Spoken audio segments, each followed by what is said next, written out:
Posted a video about dyeing wool yarn with cochineal. Cochineal is this little insect and you grind it up and it dyes your yarn this like beautiful pink color. Naturally dyeing yarn is so much easier than you think, and I'm going to prove it to you by very quickly rattling off what I did for each of these. All of these I used a mordant on my yarn. Helps the color dye better. You don't have to do that, but it'll just be stronger. I used alum, A-L-U-M. You can get it at the grocery store.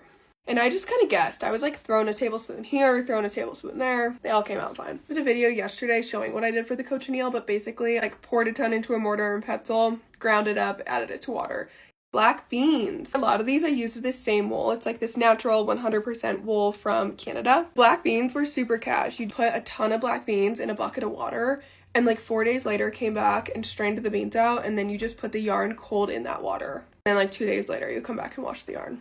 Faded really nice. It was probably like a little bit of a brighter periwinkle when I first dyed it. Okay, dandelion. This was like the easiest one. Dandelions grow everywhere. Just picked a ton of dandelion flowers and stems and leaves. Stems and leaves have like almost more color than the flowers do. Just put them in a pot and you simmer it for like an hour. Pour your yarn in for maybe another hour.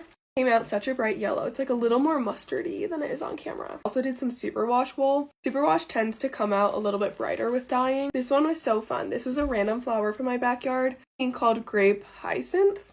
Is that how we pronounce that? There's a flower you find and you don't know what it is. Type in a very long, lengthy like description of what the flower looks like onto Google. Add the state that you're in. The first or second one that pops up is like exactly that flower. Then you just Google natural dyeing with that flower, and there's like so many great articles and blogs from like the early 2000s. I think I did this one cold as well. I just put the flowers into a jar and left the jar for like 3 days, and then the water actually didn't have a ton of color, like a very light purple. I didn't think anything would happen. Got this like really great icy blue. I've seen people dye with avocado skins, onion skins, acorn. The list literally goes on and on. When in doubt, throw it in water and add some yarn.